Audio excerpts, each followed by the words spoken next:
Chers adhérents et sympathisants, comme vous le savez, depuis le printemps dernier, j'ai eu à subir les conséquences d'une campagne de dénigrement et de calomnie lancée par une poignée de personnes désireuses de m'évincer de la présidence de l'Union populaire républicaine. Par respect pour l'engagement de transparence que j'ai toujours eu avec vous, je tiens aujourd'hui à revenir sur les nouveaux développements de cette affaire qui date d'il y a déjà bientôt 1 an. Et comme vous savez que je n'aime pas la langue de bois, je ne vais pas tourner autour du pot, je vais en venir directement aux faits qui me sont reprochés. Premièrement, je suis un homme de 63 ans. J'ai commencé ma vie professionnelle il y a 35 ans, au même moment d'ailleurs où je rencontrais celle qui allait devenir ma femme et dont je partage la vie depuis 35 ans. Il s'agit d'un mariage heureux. Nous avons 2 enfants dont nous sommes fiers et nous sommes une famille unie. Ce n'est pas si fréquent. Deuxièmement, en 35 ans de vie professionnelle, j'ai eu des centaines de collaborateurs, hommes et femmes. Je n'ai jamais eu la moindre affaire de la nature de celle qui m'est soudain reprochée depuis quelques mois. Je suis aujourd'hui attaqué par 2 anciens employés de l'UPR, 2 parmi une cinquantaine de collaborateurs depuis que j'ai créé l'UPR. Je voudrais préciser aussi autre chose. C'est que les médias n'ont jamais précisé que ces 2 collaborateurs se connaissent parfaitement, que ce sont des amis, et qu'ils m'ont accusé conjointement, à quelques jours d'intervalle, après s'être mis d'accord. Et si je peux le dire, c'est que je peux vous révéler que l'un d'entre eux a admis, devant les officiers de police judiciaire pendant la confrontation à laquelle j'ai été conduit, que l'autre l'avait appelé en lui disant, je cite, « Viens frérot, dépose une plainte avec moi, on va, excusez-moi le jargon, on va se faire des couilles en or en plumant Asselineau et l'UPR ». Je note au passage que c'est un des éléments, une des pépites, comme a dit un officier de police judiciaire, qui figure dans le dossier, qui figure dans les procès-verbaux, mais qui ne figure pas dans la note de synthèse qui a été transmise curieusement au procureur de la République. Troisièmement, dans la presse, les choses sont présentées comme si j'avais détourné des jeunes gens et que j'avais usé de ma position pour abuser d'eux, allant jusqu'à commettre, je cite, « des agressions sexuelles ». Je voudrais tout d'abord rappeler que les 2 personnes dont il s'agit sont un homme de 37 ans à l'époque où il situe ces accusations, qui pratiquait les arts martiaux, ce que je ne fais pas, et l'autre était âgé de 25 ans à l'époque. Cela n'a donc aucun rapport avec les assimilations ignobles que j'ai pu voir sur certains réseaux sociaux, allant même jusqu'à des insinuations dans la presse pour essayer d'assimiler les infractions que l'on me reproche à de l'inceste ou à de la pédophilie. C'est absolument abject. Quatrièmement, certains font perfidement remarquer que ce sont des hommes, et il y a donc une espèce d'outing, comme on dit aujourd'hui, sur le fait que je serais en fait un homosexuel, ce qui, je le rappelle au passage, ne serait pas interdit dans la France de 2021. S'agissant de ce point, je suis, malheureusement, obligé d'entrer dans le détail, puisque je souhaite être totalement transparent avec vous. Et vous imaginez ce qu'il m'en coûte d'entrer dans ce détail. Même si, normalement, je n'aurais absolument pas à vous parler de ma vie privée, je tiens à dire ici, de la façon la plus solennelle, que je n'ai jamais eu de ma vie de relation sexuelle avec un homme. Cependant, je suis obligé aussi, pour vous dire la vérité, de reconnaître ce que tout le monde sait. C'est que l'être humain est un être complexe. son cœur, son âme, ses pensées, ses affects peuvent varier et ne sont pas forcément d'une seule couleur. Il est exact qu'il m'est arrivé, au cours de ma vie, et qu'il m'arrive encore, d'avoir, de temps en temps, une inclination affective et même un sentiment parfois un peu amoureux envers des hommes. Mais ce n'est jamais allé au-delà. Et d'ailleurs, je n'ai pas à en rougir. Il se trouve que je suis quelqu'un de réservé et que je ne dévoile pas naturellement mes sentiments. J'ai malheureusement eu affaire à deux hommes qui, à 1 an d'intervalle, se sont rapprochés de moi dans le but de faire tomber mes barrières et de me convaincre de me confier à eux, afin de pouvoir utiliser ultérieurement ces éléments contre moi. La vérité de toute cette affaire, c'est que les faits qui me sont reprochés par les deux plaignants sont des faits qui auraient eu lieu, selon leur dire, plusieurs mois avant qu'ils ne déposent leur candidature pour un poste au sein de l'UPR et qu'ils soient embauchés. Ces faits sont qualifiés d'agression sexuelle alors que de l'aveu même des plaignants, et tout ceci est consigné dans les procès-verbaux, notre relation n'avait strictement rien de sexuel.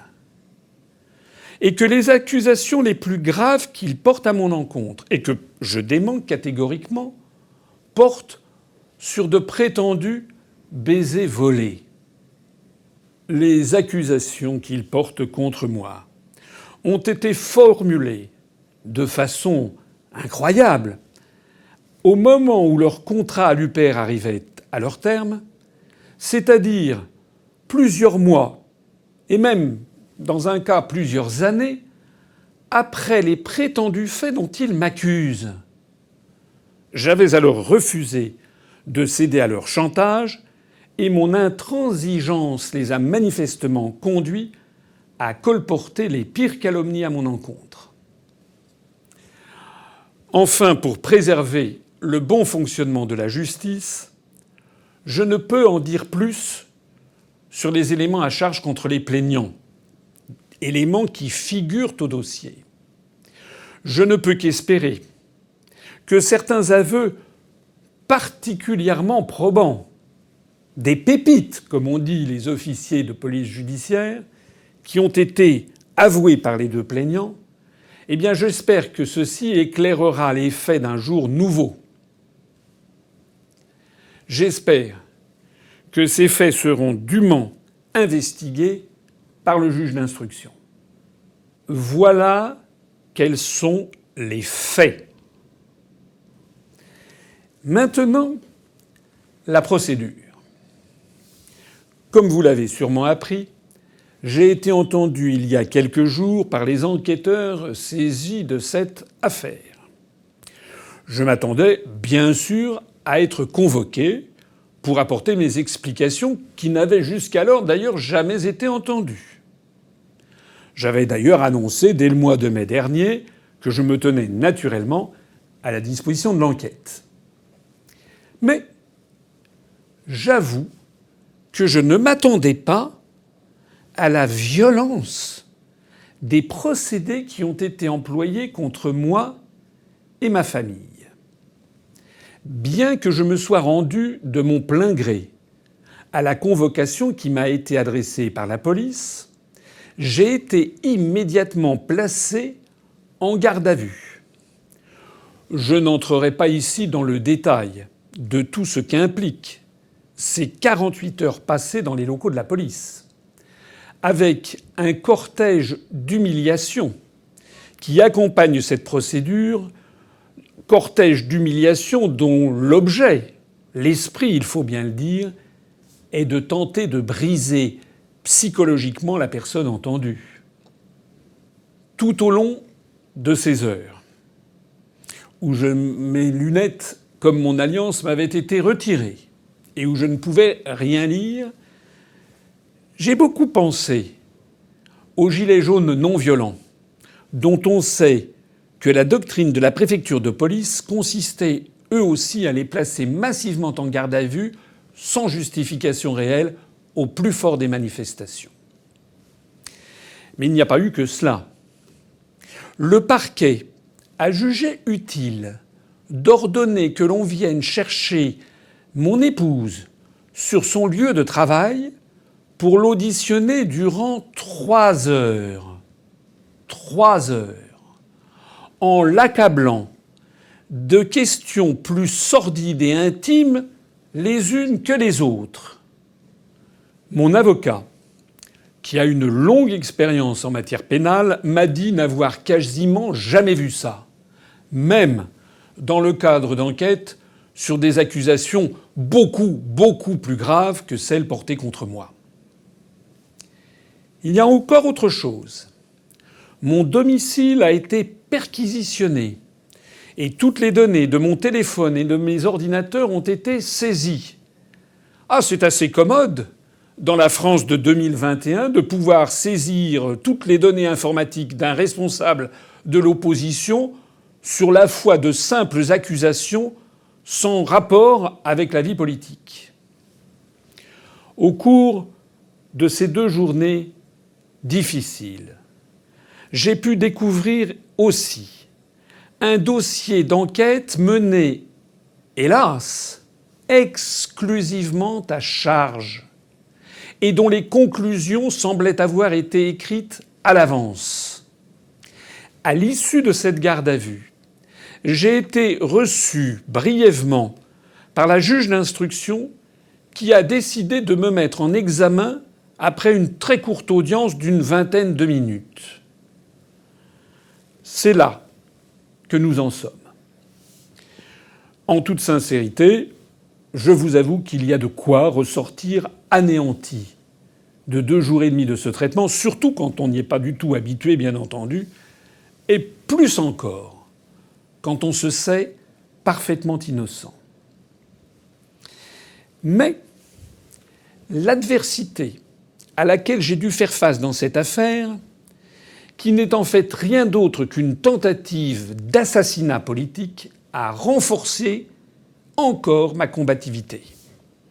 Je ressors de cette épreuve conforté dans mes convictions les plus profondes.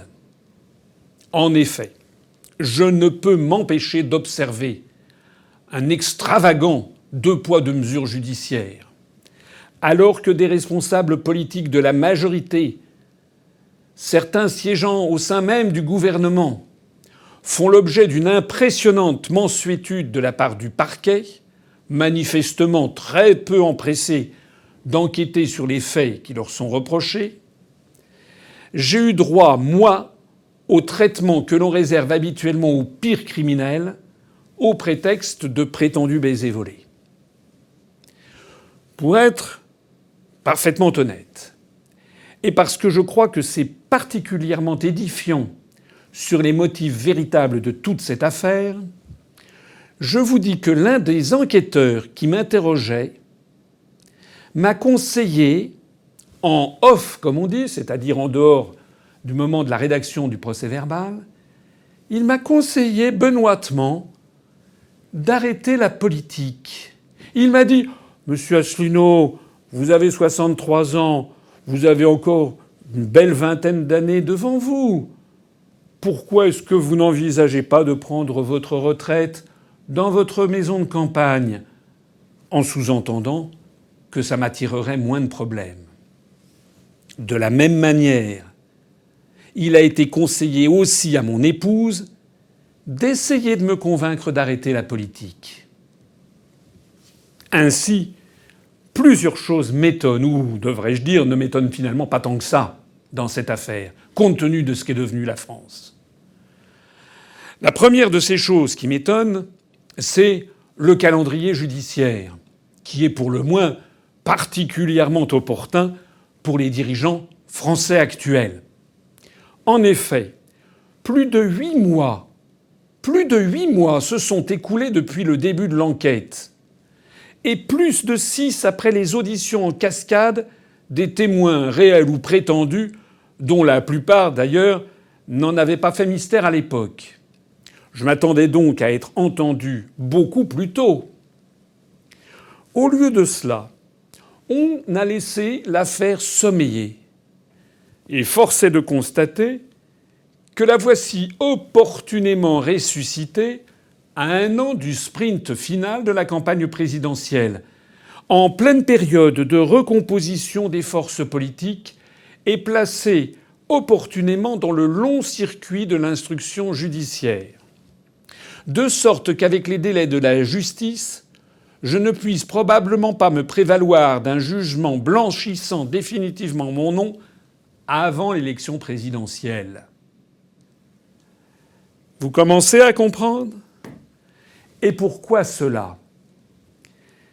Avec l'impossibilité de me faire quitter la présidence de l'UPR à la suite de l'échec du petit putsch interne du printemps dernier, avec l'essor de notre mouvement sur Internet, avec des vidéos dépassant les 2 millions de vues, le seul moyen est de me réduire au silence en tentant de salir mon nom et de me décrédibiliser par le biais d'accusations infamantes.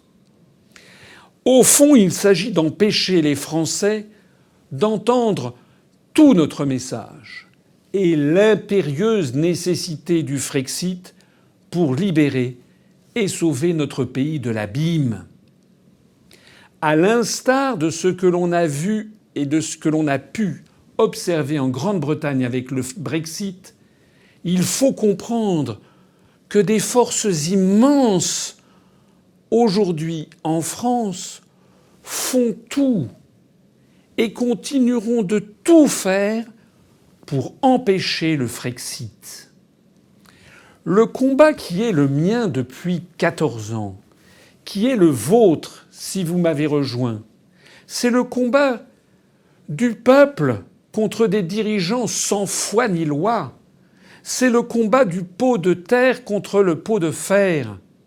C'est un combat que nos adversaires nous livrent sans observer aucune règle ni aucune décence.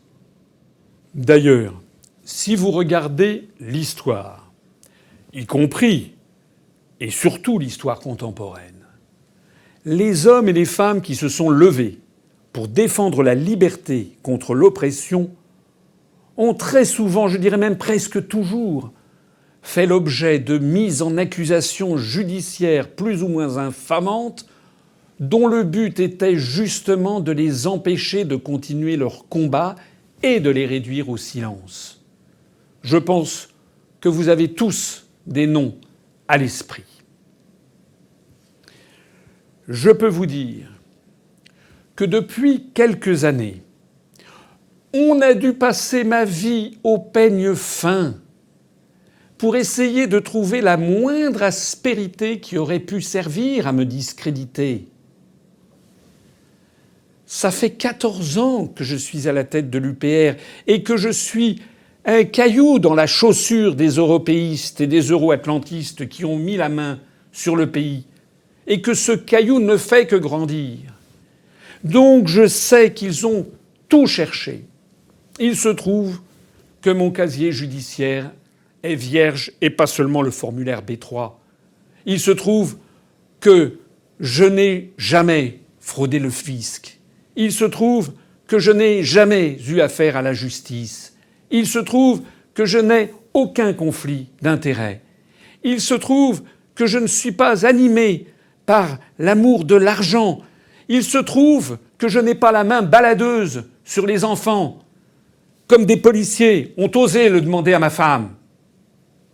Alors, faute de mieux, on a trouvé à m'accuser d'agression sexuelle alors que les plaignants eux-mêmes reconnaissent qu'il n'y a strictement rien eu de sexuel dans nos relations.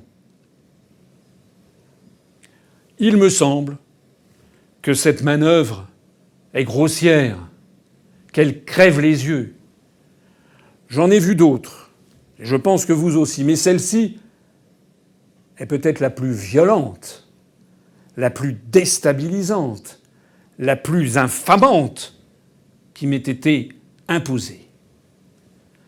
Je pense également que l'électorat est quand même, et heureusement, de moins en moins dupe de ce genre de coups tordus et d'instrumentalisation de la justice aux fins d'éliminer un opposant politique. Et en l'occurrence, je n'hésite pas à le dire, l'un des seuls véritables opposants en France à l'oligarchie qui nous a servi. En d'autres termes, cette sale affaire qui me pèse sur moi, c'est en fait peut-être la meilleure preuve que je pouvais vous donner, d'une part que je suis un opposant résolu, et d'autre part qu'ils n'ont en fait rien de sérieux à me reprocher. La seconde chose extravagante que j'ai constatée, et tout à fait instructive, est la couverture des médias.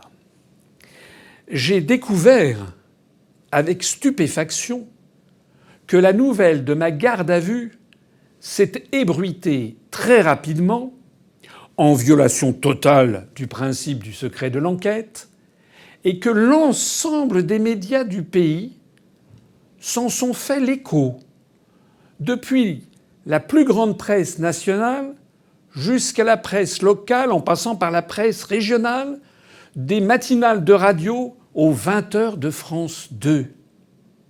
La couverture de cet événement a pris des proportions tout à fait extravagantes compte tenu de la couverture médiatique habituelle dont vous savez qu'elle est pratiquement inexistante de l'UPR. La présentation de cette affaire par les médias n'a d'ailleurs généralement comporté aucun des éléments à décharge que j'ai produits depuis avril dernier, ni aucun des éléments que j'ai livrés sur la personnalité, le calendrier, les manœuvres, les chantages de mes accusateurs et qui sont consignés dans les procès-verbaux. La censure implacable que les médias manifestent à mon égard depuis bientôt 14 ans ne leur suffisait donc manifestement pas. Il leur fallait encore jeter mon honneur à la vindicte de l'opinion publique. Et certains journalistes n'hésitent pas à aller encore plus loin. Le journaliste d'un quotidien prétendument de gauche, j'ai même pas envie de m'abaisser à citer le nom, n'a pas eu le moindre scrupule à se faire enquêteur, avocat, procureur, toujours à charge exclusivement, juge et partie à la fois, n'a pas hésité à tronquer tous les éléments qui ont été mis entre ses mains en violation du secret de l'enquête, à relayer les pires ragots, à jeter mon nom au chien sans se soucier un instant des répercussions que cela peut avoir sur mes proches, en violation de la présomption d'innocence. Ce ne sont pas des méthodes de journalistes, ce sont des méthodes de tueurs à gages en mission commanditée. Parce qu'il s'agit de détruire un opposant politique, un journal laisse donc publier des horreurs qui ne sont finalement rien d'autre qu'une tentative d'outing déguisé. C'est ça la presse de gauche? C'est ça la presse progressiste? Que la presse, qui feint de m'ignorer tout le reste de l'année, ressente soudainement le besoin de parler de moi pour tenter de me salir, est en fait un excellent signe. Car on ne tire pas, vous le savez, sur une ambulance. C'est en fait le signe que ma personnalité, l'union politique républicaine que j'ai créée, le nombre grandissant de nos adhérents, de nos sympathisants, le succès de plus en plus manifeste de nos analyses et de nos propositions, tout cela inquiète l'oligarchie. La pandémie de la Covid-19 et le feuilleton pénible et interminable de la pantalonnade qu'est la gestion de M. Macron et de son gouvernement sont en train de rebattre les cartes de l'échiquier politique. De plus en plus de Français se rendent compte de la pertinence des analyses que l'UPR développe depuis 14 ans et de l'urgence qu'il y a à les mettre en œuvre. Il en va de la survie de notre pays et de ses institutions.